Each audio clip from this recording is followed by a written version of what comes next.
ദുആ ചെയ്യാ, നിരന്തരമായി ദുആ ചെയ്ത് പകുതിയിൽ വെച്ചിട്ട് റബ്ബ് വെറുതെ പറയാണ് ഇത്രയില്ല, ഒന്നുമില്ല, ഞാൻ ഇനി ദുആ ചെയ്യുന്നില്ല, പോയി, അതോടെല്ലാം നഷ്ടപ്പെട്ടു, അതൊന്നുമില്ല. റബ്ബിനോട് ദുആ ചെയ്യാൻ. മഹാനായ സക്കരിയ നബി അലൈഹിസ്സലാം, മഹാനായ സക്കരിയ നബി അലൈഹിസ്സലാം അല്ലാഹുവിനോട് ദുആ ചെയ്തു, അല്ലാഹുവേ എനിക്കൊരു മകനെ തരണേ, അല്ലാഹ് എനിക്കൊരു മകനെ തരണേ റബ്ബേ. സക്കരിയ നബി അലൈഹിസ്സലാമിന്റെ പ്രാർത്ഥനയാണിത്. എത്ര കാലം ദുആ ചെയ്തെന്നറിയോ? അദ്ദേഹത്തിന് താടി രോമങ്ങളൊക്കെ നിരച്ചു വന്നു. അദ്ദേഹത്തിന്റെ ഭാര്യയ്ക്ക് പ്രസവിക്കൂല എന്ന് തന്നെ എല്ലാവരും ഉറപ്പിച്ച ഒരു സാഹചര്യം വരെ ദുആ ചെയ്തു. പ്രതീക്ഷയ്ക്ക് നഷ്ടപ്പെട്ടു. ഇനി താടിയൊക്കെ നിറച്ചു, ഞാൻ വൃദ്ധനായി, എന്റെ ഭാര്യയാണെങ്കിൽ ഇനി ഒരിക്കലും പ്രസവിക്കൂല. അങ്ങനെ ഒരു സാഹചര്യം വരുന്നത് വരെ മഹാനായ സക്കരിയ നബി അലൈഹിസ്സലാം ദുആ ചെയ്തു അല്ലാഹുവിനോട്. എന്താണ്? അങ്ങനെ അള്ളാഹുവിന്റെ പ്രതീക്ഷ കൈവിടിയാതെ വീണ്ടും വീണ്ടും വീണ്ടും ദുആ ചെയ്തപ്പോഴാണ് അല്ലാഹു സക്കരിയ നബി അലൈഹിസ്സലാമിനെ വിളിക്കുന്നത്. ആലോചിക്കണേ, മക്കൾ ഉണ്ടാകുന്ന കാര്യമാണിത്. മക്കളുണ്ടാകുന്ന കാര്യമാണ്. ചില ആളുകൾ 5 വർഷമായി കല്യാണം കഴിഞ്ഞിട്ട് മക്കളില്ല, 7 വർഷമായി, 10 വർഷമായി, 18 വർഷമായി മക്കളില്ല എന്നൊക്കെ പറയുന്ന ആളുകളുണ്ട്. സക്കരിയ നബി അലൈഹിസ്സലാമിന് റബ്ബ് മക്കളെ കൊടുത്തത് അദ്ദേഹത്തിന്റെ താടി രോമങ്ങളൊക്കെ നരച്ചതിന് ശേഷമാണ്. ഇബ്രാഹിം നബി അലൈഹിസ്സലാമിന് മക്കളെ നൽകിയത് 100ാമത്തെ വയസ്സിലാണ്. അതുവരെ ദുആ ചെയ്തു, നിരാശരായിട്ടില്ല. നമ്മൾ 2 വർഷം ദുആ ചെയ്യും, പിന്നെ അത് വിട്, അല്ലാഹ് തരുന്നൊന്നുമില്ല, ഇനി തരുന്നെങ്കിൽ തരട്ടെ എന്നൊക്കെ പറഞ്ഞിട്ട് നമ്മൾ ഒഴിവാക്കുക. അത് നമുക്ക് കിട്ടൂല.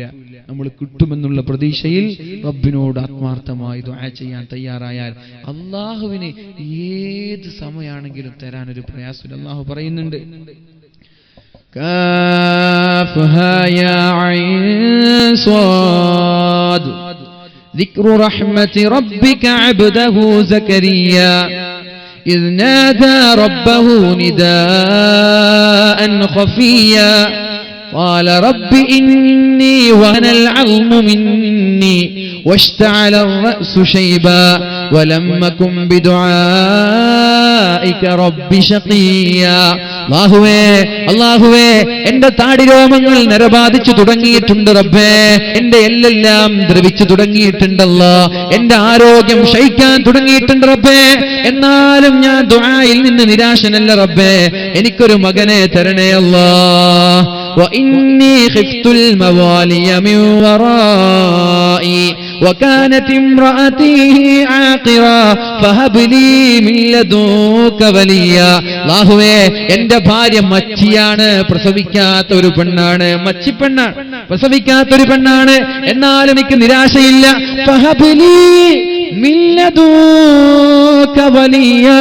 അല്ലാഹുവേ അതുകൊണ്ട് എനിക്കൊരു മകനെ താ റബ്ബേ.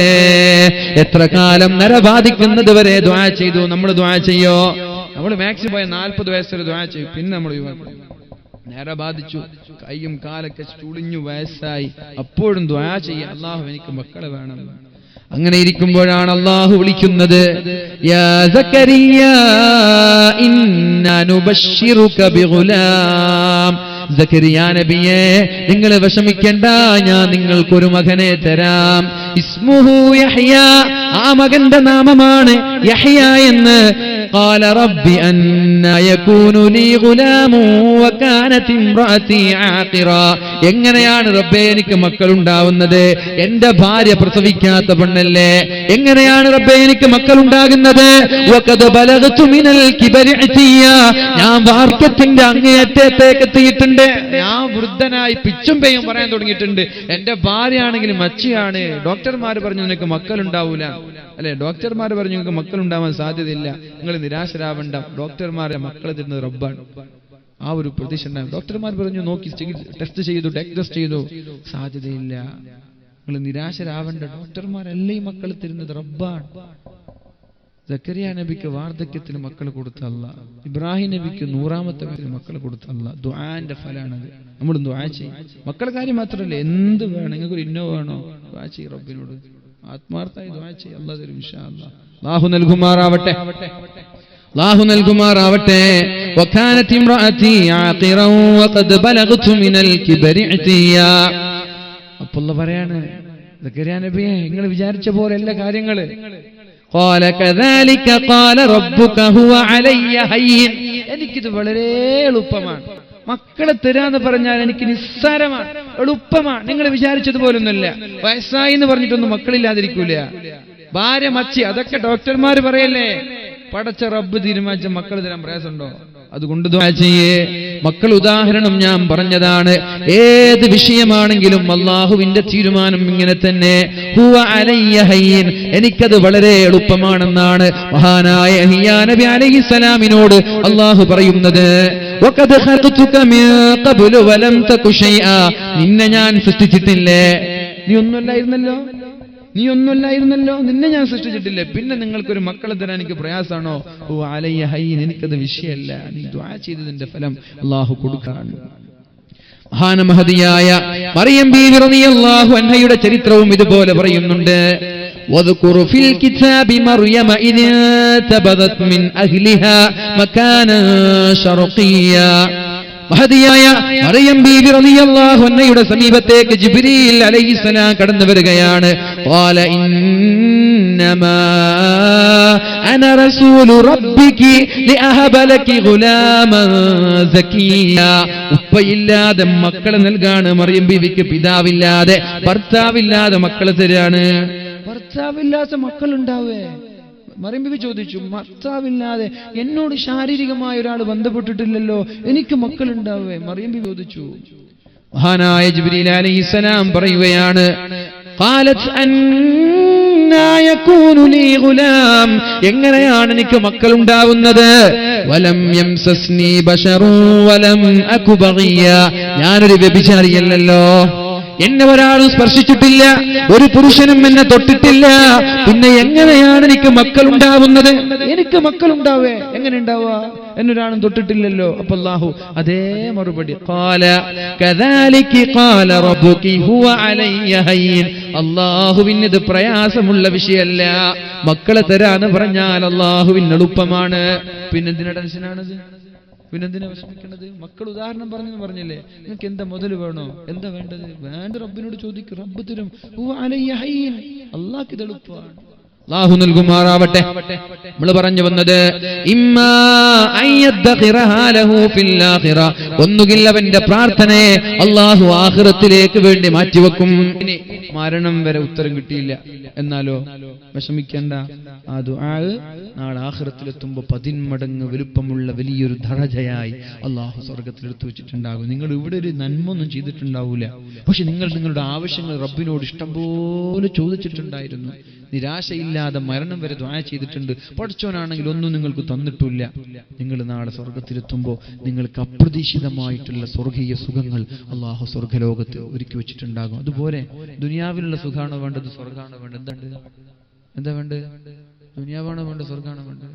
സ്വർഗം. ദുനിയാവൊന്നുമില്ല. ദുനിയാവെന്ന് പറഞ്ഞാൽ എന്താ? ഒരു ഈച്ചയുടെ കൊതുകിന്റെ ചിറകിന്റെ ഭാരം പോലും, അത്ര ഒരു പരിഗണന പോലും ദുനിയാവിന് റബ്ബ് നൽകിയിട്ടില്ല. സ്വർഗം അതാണെല്ലാം. അള്ളാഹു നമ്മളേക്ക് സ്വർഗ്ഗലോകത്ത് ഒരുമിച്ച് കൂട്ടട്ടെ. ഹിസാബില്ലാതെ അദാബില്ലാത്ത സ്വർഗത്തേക്ക് അള്ളാഹു നമ്മൾ ഒരുമിച്ച് കൂട്ടട്ടെ.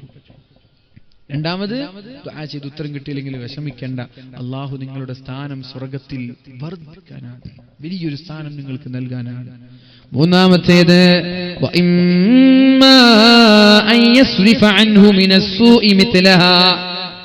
ഏതൊരു അപകടത്തിൽ നിന്നാണോ നിങ്ങൾ കാവൽ ചോദിക്കുന്നത്, അതുപോലെയുള്ള അപകടം നിങ്ങൾക്ക് വരാതിരിക്കാൻ ഒരുപക്ഷെ വേറെയും അപകടങ്ങൾ നിങ്ങൾ പ്രതീക്ഷിക്കാത്ത വഴിയിലൂടെ നിങ്ങൾ അള്ളാഹു ഉദ്ദേശിച്ചിട്ടുണ്ടാവാം. നിങ്ങൾ ദുആ ചെയ്തത് കാരണം നിങ്ങൾക്ക് വരാനിരിക്കുന്ന അപകടങ്ങൾ അള്ളാഹു തടയും. നമ്മുടെ നാട്ടിൽ, എൻ്റെ നാട്ടിൽ, എൻ്റെ അയൽവാസിയായ 2 കുട്ടികൾ എടുത്തിട്ടാണ് മരിച്ചുപോയത്, കിണറ്റിൽ വീണിട്ട്. അള്ളാഹു ആ കുടുംബത്തിന് സമാധാനം നൽകട്ടെ. കിണറ്റിൽ വീണു. ഉമ്മമാരകത്താണ്. ഞാൻ എൻ്റെ ഇവിടെ ഒരുമിച്ചുകൂടെ എല്ലാ ആളുകളോടും എനിക്ക് പറയാനുള്ളത് ഒരു ദുആയാണ്. ആ ദുആ പഠിക്കുകയും എല്ലാ നിസ്കാര ശേഷം ആ ദുആ ജീവിതത്തിൽ പകർത്തുകയും ജീവിതത്തിൽ അള്ളാഹുവിനോട് ദുആ ചെയ്യുകയും വേണം. ഉമ്മമാര് വീട്ടിന്റെ അകത്തളങ്ങളിൽ പാചകം ചെയ്തുകൊണ്ടിരിക്കെ ആ വീട്ടിലാരും ആണുങ്ങളില്ലാത്ത സമയത്ത് എവിടെയോ മരിച്ച സ്ഥലത്തേക്ക് പോയിരിക്കുകയാണ്. 2 പിഞ്ചുമക്കൾ കിണറ്റിന്റെ സമീപത്ത് കളിച്ച് അവിടെ കൂട്ടിവെച്ചിരിക്കുന്ന മെറ്റലിന്റെ മുകളിൽ കയറി അവിടെ ഇരിക്കുന്ന നെറ്റ് കണ്ടപ്പോൾ അതിലൊന്ന് ഊഞ്ഞാലാടാനാണോ എന്നറിയില്ല. അപ്രതീക്ഷിതമായി ഒരു കുടുംബത്തിന് അല്ലാഹു നൽകിയ ആഘാതമാണ്. ഇങ്ങനൊരു ആഘാതം നമ്മുടെ കുടുംബങ്ങളിലേക്ക് വരാതിരിക്കാൻ, ഇങ്ങനെ ഒരു പ്രയാസം നമ്മുടെ കുടുംബത്തിലേക്ക് വരാതിരിക്കാൻ എങ്ങനെയാണ് സഹിക്കാൻ പറ്റുക?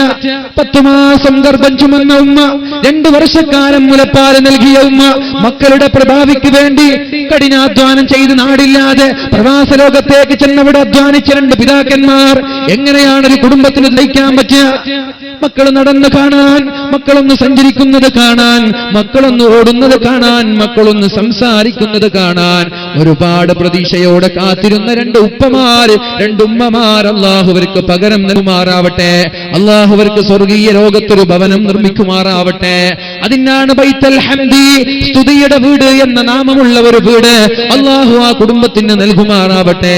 പക്ഷെ ഞാൻ പറയട്ടെ, ഇങ്ങനൊരു അപകടം വന്നാൽ നമ്മൾക്ക് പിടിച്ചു നിൽക്കാൻ പറ്റുമോ? മക്കളില്ലാത്ത ഒരു ഭാര്യയുടെ, മക്കളില്ലാത്തൊരു പിതാവിന്റെ വിഷമം അനുഭവിക്കുന്ന ഒരാൾക്കറിയാം. ഉള്ള മക്കൾ മരിച്ചു പോയാലുള്ള അവസ്ഥ എന്താ? ഇങ്ങനൊരു അപകടം വരാതിരിക്കാൻ, ഇങ്ങനൊരു പ്രശ്നം വരാതിരിക്കാൻ വേണ്ടി ദുആ ചെയ്യണേ. അല്ലാഹുമ്മ ഇന്നാ നഊദു ബിക മിൻ സവാലി നിഅമതിക വതഹവ്വുലി ആഫിയതിക വഫുജാഅതി നിഖ്മതിക വജമീഇ സഖതിക. പഠിച്ചോ? അല്ലാഹുമ്മ ഇന്നി അഊദു ബിക മിൻ زوال نعمتك وتحول عافيتك وفجاءة نقمتك وجميع سخطك. اللهم إني أعوذ بك من زوال نعمتك وتحول عافيتك وفجاءة نقمتك وجميع سخطك. അല്ലാഹുവേ ഞാൻ നിന്നോട് കാവൽ തേടുകയാണ് റബ്ബേ.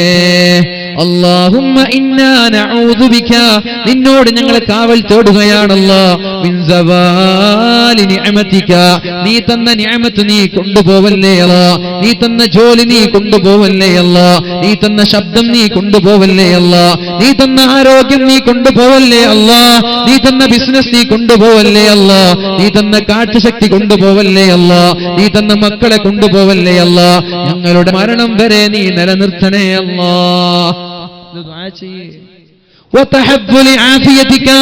അല്ലാഹുവേ നീ തന്ന ആരോഗ്യം ഞങ്ങളുടെ മരണം വരെ നീ നിലനിർത്തണേ അല്ലാ. പകുതിയിൽ വെച്ച് ആക്സിഡന്റായി കിടക്കുന്നൊരവസ്ഥ നീ ഞങ്ങൾക്ക് തരല്ലേ അല്ലാ. കാലിന് ബാധമുള്ളൊരവസ്ഥ തരല്ലേ അല്ലാ.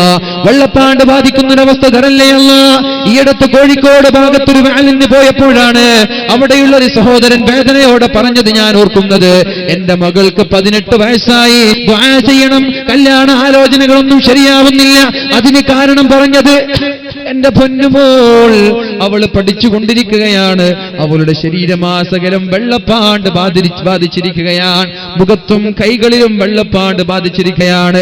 ഒരുപാട് ഡോക്ടർമാരെ കാണിച്ചു, ഹോമിയോപ്പതികളായ ഡോക്ടർമാരെ കാണിച്ചു, തങ്ങന്മാരെ കാണിച്ചു, ശിഫയില്ല, സമനമില്ല, ദുആ ചെയ്യണമെന്ന് പറഞ്ഞു. അല്ലാഹുവേ അല്ലാഹുവേ ആ സഹോദരിക്ക് ശിഫ നൽകണേ അല്ലാ. എന്റെ പ്രിയമുള്ള സഹോദരങ്ങളെ, ഇങ്ങനൊരു അസുഖം നമ്മൾക്ക് വന്നാൽ നമ്മുടെ കഥ എന്താണ്? പുറത്തിറങ്ങാൻ പറ്റുമോ? കല്യാണം കഴിയാൻ പോകുന്ന നമ്മുടെ പെൺമക്കൾക്ക് വന്നാൽ ആ പെൺമക്കളെ കല്യാണം കഴിച്ചു കൊടുക്കാൻ പറ്റുമോ? അത് വരാതിരിക്കാൻ വേറെ ഒരു സഹോദരൻ കണ്ണൂർ ജില്ലയിലൊരു പ്രഭാഷണത്തിന് പോയപ്പോ മുറിയിലേക്ക് വന്നിട്ട് കരഞ്ഞുകൊണ്ട് പറഞ്ഞ രംഗം ഞാൻ ഓർക്കുകയാണ്. ഉസ്താദേ, എന്റെ പെങ്ങള്, എന്റെ സഹോദരി 8ാം ക്ലാസ്സിൽ പഠിക്കുമ്പോഴാണ് എന്റെ സഹോദരിയുടെ തലമുടി ഓരോന്നായി കൊടിഞ്ഞുകൊണ്ടിരിക്കുന്നത്. ഒരുപാട് ഡോക്ടർമാരെ കാണിച്ചു, ശമനമില്ല. SSLC കഴിയുമ്പോഴേക്കും എന്റെ പെങ്ങളുടെ തലയിൽ നിന്ന് മുടി മുഴുവനും കൊഴിഞ്ഞു പോയി. ഉസ്താദേ, എങ്ങനെയാണ് കല്യാണം കഴിക്കുക? ഒരു പെണ്ണിന്റെ സൗന്ദര്യം മുടിയാണല്ലോ.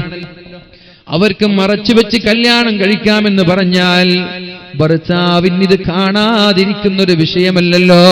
എന്താണ് ചെയ്യേണ്ടത്? ദുആ ചെയ്യണേ. ഇന്ന് എന്റെ പെങ്ങൾക്ക് 28 വയസ്സാണ്. എന്റെ പെങ്ങൾക്ക് 28 വയസ്സാണ്. അവളുടെ അനുജത്തിയുണ്ട്, ഡിഗ്രി പഠനം പൂർത്തിയാക്കി കല്യാണ ആലോചനകൾക്ക് കാത്തിരിക്കുന്നത്. പക്ഷേ ഈ 28-കാരിയായ എന്റെ മകൾ കല്യാണം കഴിക്കാതെ നിൽക്കുമ്പോ എങ്ങനെയാണ് ഈ 21-കാരിക്ക് കല്യാണം കഴിച്ചു കൊടുക്കുന്നത്? ഇങ്ങനെ ഒരു അപകടം നമ്മുടെ ജീവിതത്തിൽ വന്നാൽ നമ്മുടെ കഥ എന്താണ്? അതുകൊണ്ട് ദുആ ചെയ്യ്, അല്ലാഹുമ്മ ഇന്നി അഊദു ബിക മിൻ സവാലി നിഅമതിക. നീ തന്ന നിഅമത്ത് നീ തിരിച്ചെടുക്കല്ലേ അല്ലാ. ഗൾഫിൽ പോയാൽ അറിയാം, അബൂദാബിയിലും ദുബായിലുമുള്ള 100 കണക്കിന് ചെറുപ്പക്കാർ ജോലിയില്ലാതെ കഷ്ടപ്പെടുന്നത്, മാസങ്ങളായി ജോലിയില്ലാതെ മുറിയിൽ തന്നെ കിടക്കുന്നത്. ഇന്നലെ സൗദിയിൽ നിന്ന് എന്റെ ഒരു സുഹൃത്ത് വിളിക്കുകയുണ്ടായി. എന്നിട്ട് പറഞ്ഞു, ജോലിയുടെ കാര്യം വളരെ പ്രതിസന്ധിയിലാണ്, ദുആ ചെയ്യണമെന്ന്. വളരെ നല്ല ജോലി ഉണ്ടായിരുന്ന, 1 ലക്ഷത്തോളം സാലറി ഉണ്ടായിരുന്ന ഒരു ചെറുപ്പക്കാരൻ ഇന്നലെ വിളിച്ചു പറഞ്ഞു, വല്ലാത്ത കഷ്ടപ്പാടിലാണ്, ദുആ ചെയ്യണമെന്ന്. ഇങ്ങനൊരു അപകടം വന്നാൽ നമ്മുടെ അവസ്ഥ എന്താ നമ്മൾക്ക് ചെയ്യാൻ പറ്റുക? അതുകൊണ്ട് ദുആ ചെയ്യണേ, അപകടങ്ങൾ വരാതിരിക്കാൻ വേണ്ടി. അല്ലാഹുമ്മ ഇന്നി അഊദു ബിക മിൻ സവാലി നിഅമതിക. നീ തന്ന നിഅമത്ത് നീ തിരിച്ചു കൊണ്ടുപോകല്ലേ അല്ലാ. വതഹബ്ബുലി ആഫിയതിക. നീ തന്ന ആഫിയത്ത് നീ തിരിച്ചു കൊണ്ടുപോവല്ലേ അല്ലാ. എന്റെ മരണം വരെ ആഫിയത്ത് നൽകണേ അല്ലാ. വഫുജാഅതി നിഖമതിക. പെട്ടെന്നുള്ള അപകടങ്ങൾ നീ ഞങ്ങൾക്ക് നൽകല്ലേ അല്ലാ. പെട്ടെന്നുള്ള അപകടങ്ങളാണ് ആ ഒരു സഹോദരിക്ക് വെള്ളപ്പാണ്ട് വന്നത്. പെട്ടെന്നുള്ള അപകടമാണ് ആ ഒരു സഹോദരിയുടെ തലയിൽ നിന്ന് മുടി മുഴുവനും കൊഴിഞ്ഞു പോയത്. പെട്ടെന്നുള്ള അപകടമാണ് ഇന്നലെ ആദൂരിൽ വെച്ചൊരു ചെറുപ്പക്കാരൻ ബുള്ളറ്റിലൂടെ യാത്ര ചെയ്യുമ്പോൾ അറിയാതെ ഒരു ബസ്സുമായി ആക്സിഡന്റ് പറ്റി മരിച്ചുപോയത്. പെട്ടെന്നുള്ള ആക്സിഡന്റ് ആണ്. എന്തെങ്കിലും നമ്മുടെ ഷോപ്പുകൾക്കെതിരെ, നമ്മുടെ ബിസിനസ് സാമ്രാജ്യങ്ങൾക്കെതിരെ ഹുകൂമത്തിന്റെ ചില നിയമങ്ങൾ വരുന്നത്. മാനിൽ പോയപ്പോ ഒരു സഹോദരൻ പറഞ്ഞു, ഒരു ക്ലിനിക്ക് നടത്തുന്ന ഒരു സഹോദരനാണ്, എറണാകുളം ജില്ലയിലുള്ള. അയാൾ പറഞ്ഞു, നമ്മള് നല്ല ഉഷാറായി, എന്റെ ക്ലിനിക്ക് വളരെ ഉഷാറായി നല്ല ലാഭമുള്ളൊരു സമയത്താണ് പിന്നെ ഹുകൂമത്തിന്റെ ആളുകൾ വന്നിട്ട് നിങ്ങൾ അത് മാറ്റണം, ഇത് മാറ്റണം, ബിൽഡിംഗ് ഇവിടെ നിന്ന് മാറണമെന്ന് പറഞ്ഞത്. ഞാൻ ചോദിച്ചു എന്താ കാരണം? അപ്പൊ പറഞ്ഞു, ഇത് സൗകര്യം പോരാൻ. ഞാൻ പോയി നോക്കുമ്പോൾ നമ്മുടെ നാട്ടിലുള്ള ഏറ്റവും വലിയ ഹോസ്പിറ്റലിനേക്കാൾ സൗകര്യം ആ ക്ലിനിക്കിലുണ്ട്. പക്ഷെ അള്ളാന്റെ ഒരു പരീക്ഷണമാണ്. എന്നിട്ട് പറഞ്ഞു, നിങ്ങൾ ബിൽഡിംഗ് വേറെ മാറണം. ബിൽഡിംഗ് മാറാനാണെങ്കിൽ ഒരുപാട് ചെലവുണ്ട്. അദ്ദേഹം അവസാനം പറഞ്ഞു, ഞാൻ അപ്പുറത്തുള്ള ഫ്ലാറ്റും കൂടി കൂട്ടിച്ചേർത്തിട്ട് ചെയ്തോട്ടെ. സമ്മതം കൊടുത്തിട്ട് ഇതിലേക്ക് ചേർക്കാൻ വേണ്ടി ഇന്റീരിയർ വർക്കേഴ്സിനെ വിളിച്ചപ്പോൾ അവർ വരുന്നില്ല. അങ്ങനെ ഒരുപാട് പ്രതിസന്ധി. അള്ളാഹു എളുപ്പത്തിലാക്കി കൊടുക്കട്ടെ. അങ്ങനെ ഇഷ്ടംപോലെ 100 കണക്കിന് കഥകളുണ്ട്. ബിസിനസ്സിൽ പെട്ടെന്ന് തകർച്ചയുണ്ടാവുക, ആരോഗ്യം പെട്ടെന്ന് ക്ഷയിച്ചു പോവുക, പെട്ടെന്ന് തളർന്നു പോവുക. എൻ്റെ ഒരു സുഹൃത്ത് ശിഹാബുദ്ദീൻ ഹുദവി, എന്നെക്കാൾ 2 വയസ്സ് പ്രായമുള്ള ഒരു ഹുദവി, ഒരു രോഗം ഉണ്ടായിട്ടില്ല, ഒരു അസുഖം ഉണ്ടായിട്ടില്ല. ജോലി ചെയ്യുന്ന സ്ഥലത്ത് ഇശാ നിസ്കാരം കഴിഞ്ഞ് ഭക്ഷണം കഴിഞ്ഞ് കിടന്നുറങ്ങിയതാണ്. രാവിലെ സുബഹി നിസ്കാരത്തിന് പള്ളിയിലേക്ക് വരാതിരുന്നു. ആളുകൾ പോയി മുട്ടിനോക്കി, ഡോർ തുറക്കുന്നില്ല. ജനൽപാളിയിലൂടെ